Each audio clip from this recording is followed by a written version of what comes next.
इसमें सम उपसर्ग लगता है और धार धातु है और इसमें की पड़ते हैं, इसे संधि की विकृति होती है, यानी संधि शब्द बनता है। संधि मुख्यतः 3 प्रकार की होती है। संधि मुख्यतः 3 प्रकार की होती है।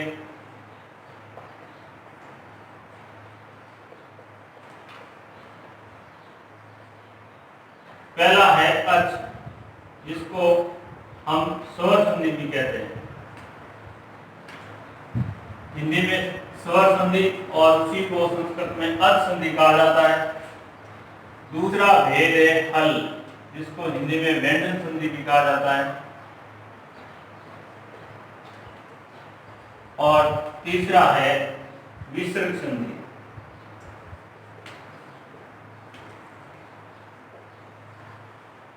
संधि के 3 प्रकार है। स्वर संधि, उसको अच संधि भी कहते हैं, हल या व्यंजन संधि और विसर्ग संधि। तो मुख्य रूप से 3 भाग हैं। अब प्रत्येक के अलग अलग भाग हैं। अब पहले तो संधि की परिभाषा हम जानेंगे। संधि कहते हैं किसको है।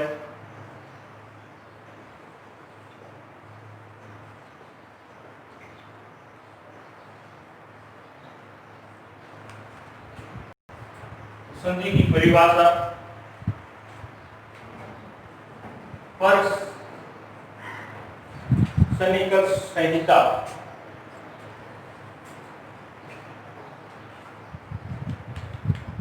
जो भी 2 या 2 से अधिक वर्ण निकट आते हैं उसकी संहिता संज्ञा होती है। उसकी संहिता संज्ञा होती है और उसी संहिता संज्ञा से संधि होती है।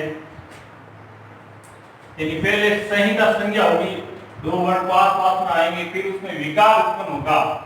विकार उत्पन्न होने को संधि कहते हैं। या वर्णानाम संधानाम संधि। वर्णानाम वर्ण संधानाम, अगर परिभाषा ये आ जाए वर्ण संधानाम संधि तो भी सही है।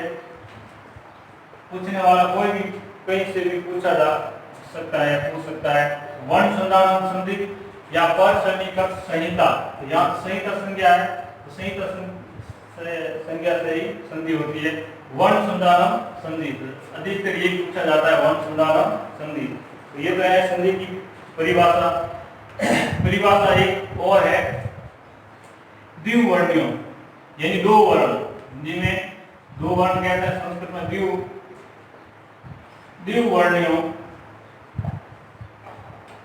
द्विवर्णीय परस्परम सार्थकम, परस्परम सार्थकम, सार्थकम शब्द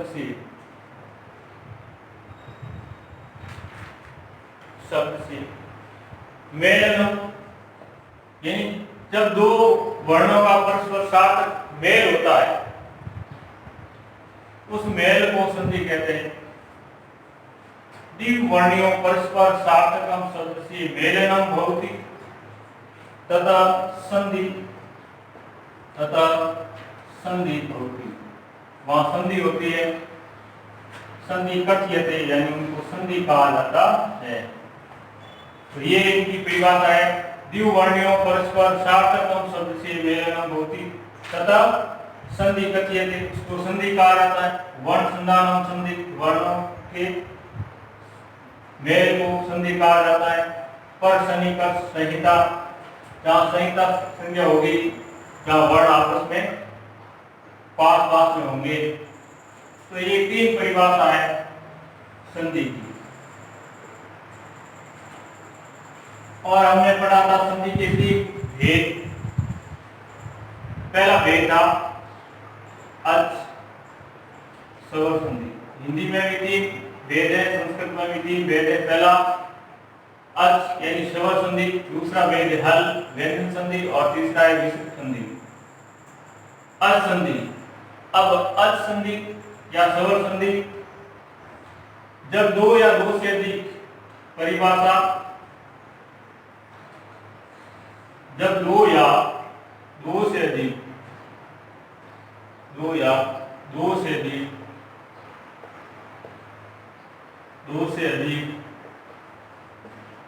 संधि है, स्वर संधि है, शब्द से पता चलता है स्वर अच संधि, दो से अधिक अचों का या स्वरों का, यानी स्वरों का मेल होता है। जब आपस में दो या दो से अधिक स्वरों का मेल होगा,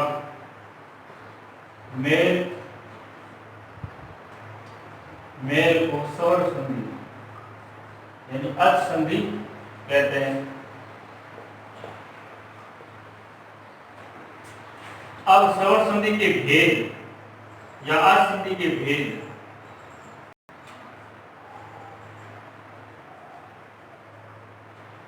अच संधि के भेद।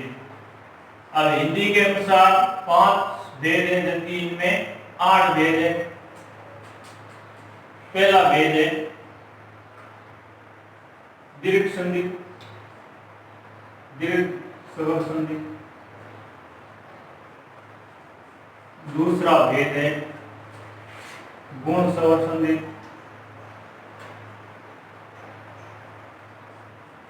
तीसरा भेद है वर्धित स्वर संधि।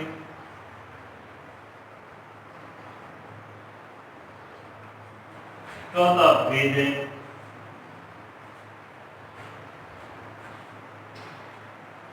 यण स्वर संधि। पांचवा भेद है अयादी स्वर संधि।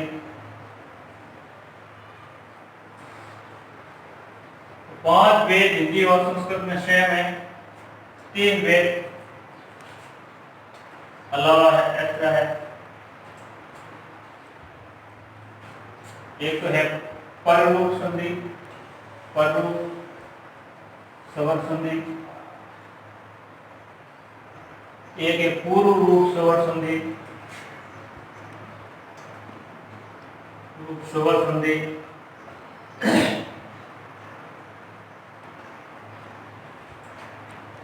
और एक लास्ट और भेद है जो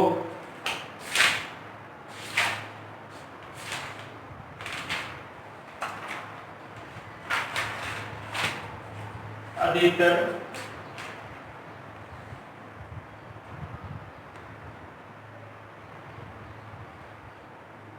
काम नहीं आता, ज्यादातर साफ संधियां पूछी जाती है।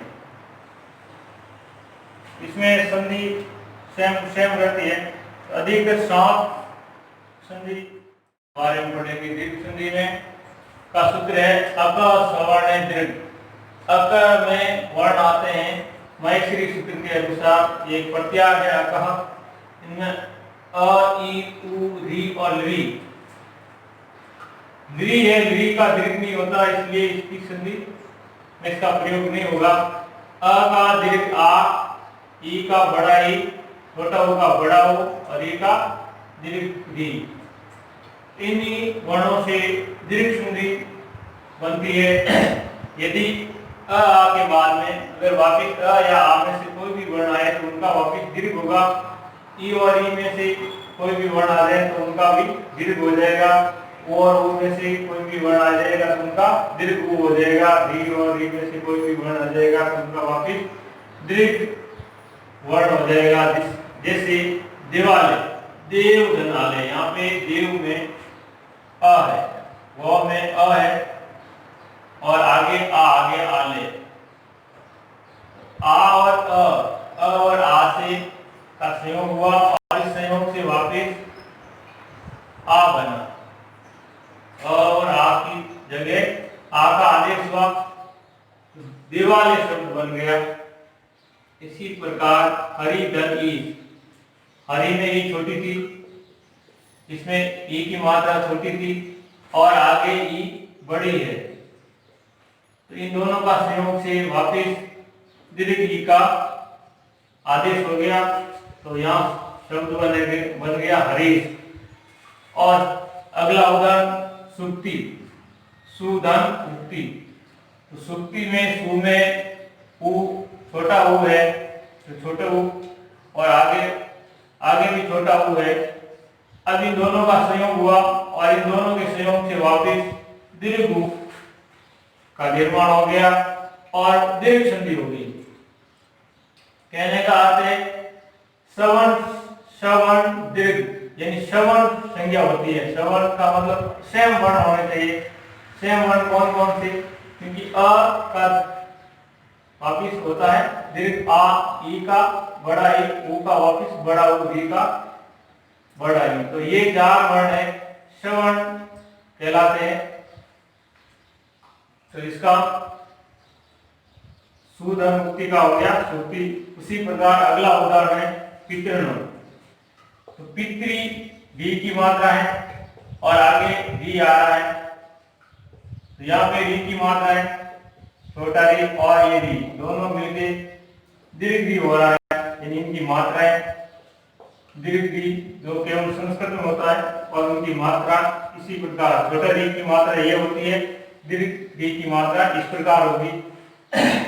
तो पितृणम शब्द बन गया। इसमें दीर्घ संधि के ये प्रमुख 4 उदाहरण आपके सामने पेश किए हैं। इसी प्रकार अनेक उदाहरण है।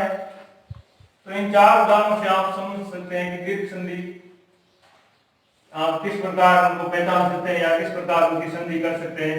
यानी जहां भी सेम वर्ण आएंगे अ, आ, ई, उ और री, तो वहां पे दीर्घ संधि होगी। और हिंदी में आप अगर अध्ययन करेंगे तो ये दी वाली संधि नहीं होगी, उनमें ये 3 वर्ण का